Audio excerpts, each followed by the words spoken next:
સરહદી વિસ્તારમાં મિની રણુજા ગણાતું રાજકોટનું રામાપીરનું મંદિર. આમ તો ભગવાન રામદેવ પીરનું ભવ્ય મંદિર રણુજા ખાતે આવેલ છે અને બીજું મંદિર ઉંડુર રાજસ્થાનમાં આવેલ છે, જે પોતાની જન્મભૂમિ તરીકે પણ ઓળખાય છે. પણ ગુજરાતના ઘણા ગામડાઓમાં વર્ષો જૂના રામદેવ પીરના મંદિરો આવેલા છે, જેમાં સરહદી વિસ્તાર એવા થરાદ તાલુકાના રાજકોટ ગામમાં પણ એક ખૂબ જૂનું રામદેવ પીરનું મંદિર આવેલ છે.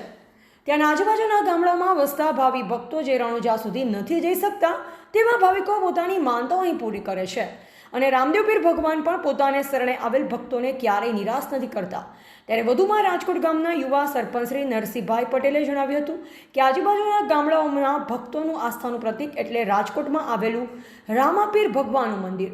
અહીં ભાદરવા સુદ નોમના દિવસે નેજા ચડાવવામાં આવે છે અને નેજા વર્ષોથી મૂળ વતન રાજકોટ અને હાલ અમદાવાદ રહેતા હકમાજી ચૌહાણ પરિવાર તેમના દીકરા પ્રવીણભાઈ, હેમંતભાઈ, અશ્વિનભાઈ, જીતેન્દ્રભાઈ દ્વારા 30 વર્ષથી વાતે ગાતે નેજા ચડાવવામાં આવે છે, જેમાં ગામના આગેવાનો, વડીલો અને યુવાનો જોડાઈ દર્શનાર્થે આવેલ ભાવિ ભક્તોને કોઈ તકલીફ કે અસુવિધા ન પડે તે માટે ખડે પગે સેવા આપે છે અને ભગવાન રામાપીર પણ તેમની સેવા ક્યારે વ્યર્થ નથી જતી અને સેવાનું ફળ જરૂર આપે છે.